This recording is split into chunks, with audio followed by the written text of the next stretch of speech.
What's going on, everybody? Welcome to Ryan Pineda Show, where we talk all things money, real estate, and entrepreneurship. And in today's episode, I'm gonna give you my top 5 tips that every 18-year-old needs to know. And if you're not 18, that's okay. These tips will be applicable to you as well.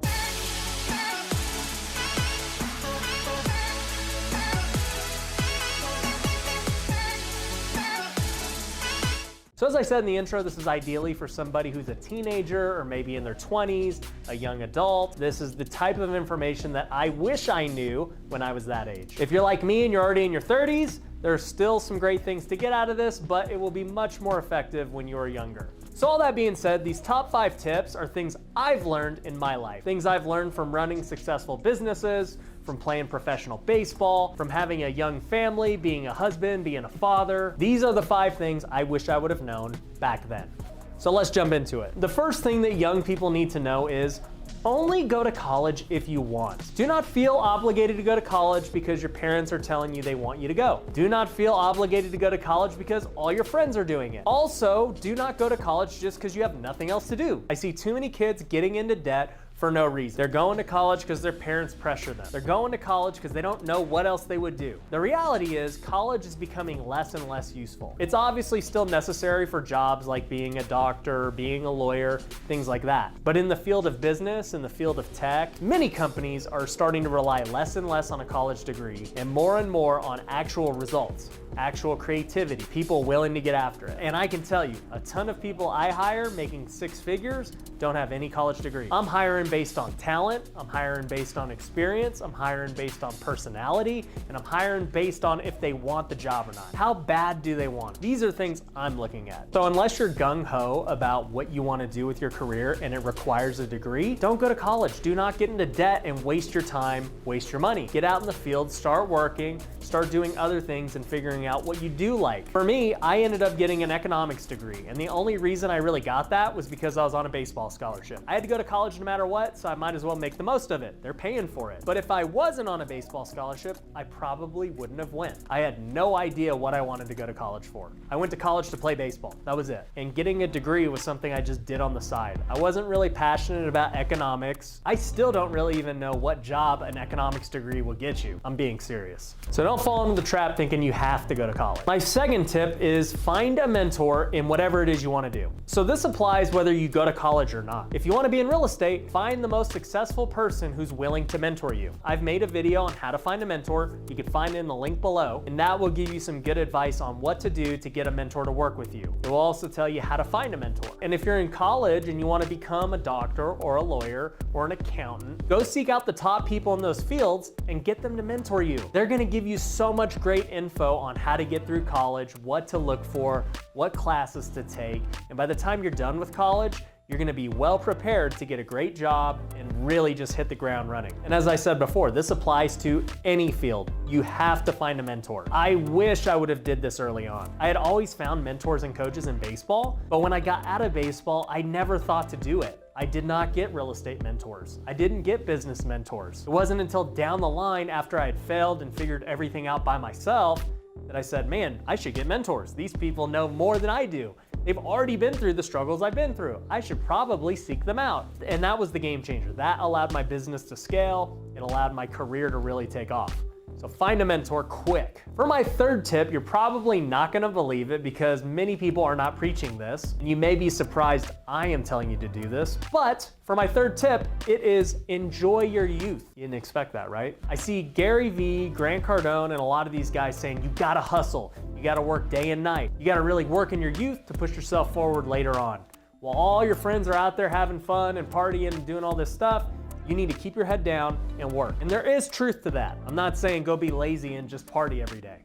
No, that's not what I'm telling you. What I am saying is you cannot be on the other extreme as well. You can't let your 20s pass you by without enjoying them. For many people, your 20s, your 30s are the best times of your life. I can tell you, at 31 years old today, I look back at my 20s with a lot of joy. From 20 to 25, I was not making any money. I was just grinding, playing minor league baseball. My wife and I were young, we were poor, and it was some of the best times of our lives. And my wife will tell you the same. And we enjoyed our time. We went on vacations. They weren't big, lavish vacations, but we went on vacation. We had fun with friends. We went to events.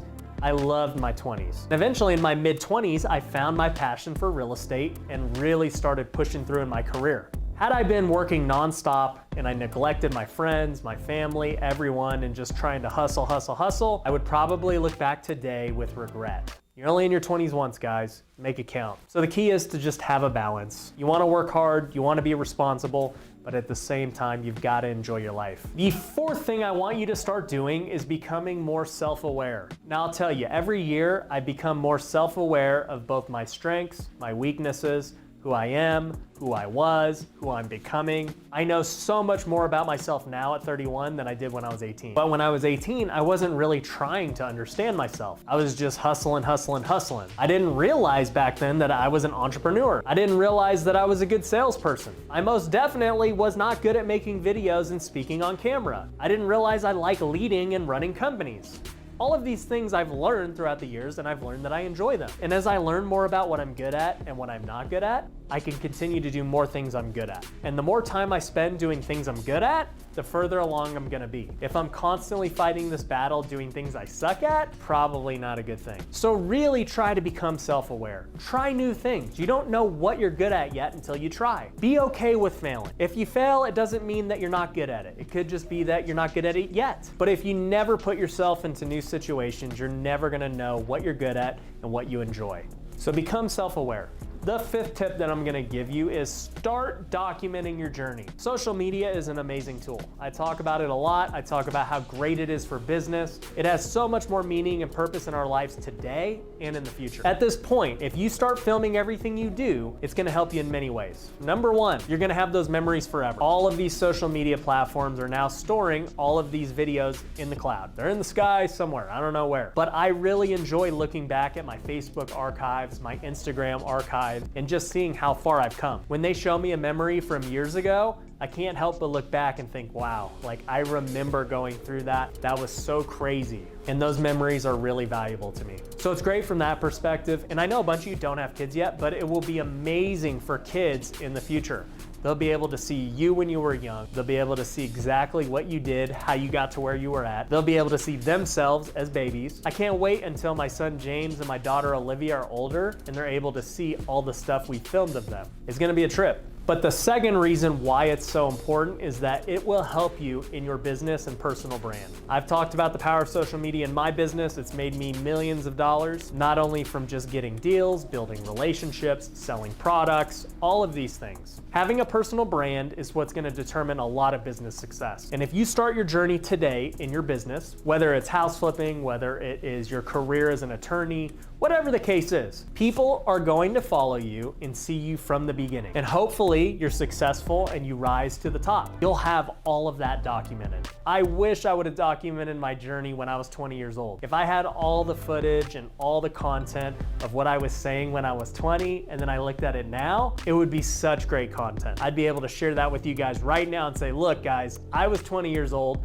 I did all this dumb stuff. I wish I didn't make these mistakes, but now I can show you guys that. But I wasn't documenting it, so I can't do that. I can't give you guys those memories. All I can do is talk about it. You guys have the ability to film all of this, and I can promise you, your clients, your customers, your students, whoever it may be, they're gonna appreciate knowing you when you were small time to when you made it big. And you're gonna get a lot of followers, subscribers, and fans who resonate with you more because they watched you essentially grow up. So definitely start documenting the journey right now. As I said before, a lot of these things are geared towards teenagers and young adults, but it's never too late. Even if you're in your 30s, even if you're in your 40s, 50s, it's not too late to start documenting your journey. I was actually giving a presentation about this to a mastermind I'm in. And mastermind is called Collective Genius, and there's a lot of older guys in it. And I was trying to convince them to get on social media. And the example I used was Grant Cardone. I said, look, it's never too late to start social media. Look at Grant. Grant was a nobody in his younger days. He just blew up on the scene less than 10 years ago. And the dude is in his 60s or even 70s now. So if he can start taking it seriously that late in life, there's no reason you can't. And there's no reason people won't watch that journey, and in turn, it'll help benefit your own life. So if you made it this far, let me recap for you. Number one, go to college only if you want to. Number two, find a mentor. Number three, don't forget to enjoy your life. Number four, become more self-aware. And number five, start documenting the journey. Those are the top 5 things I can tell you guys. And if you got value out of this video, do me a big favor, go hit that like button. If you haven't already, hit the subscribe button and go follow me on all my socials. I appreciate you guys for watching this video. Take care.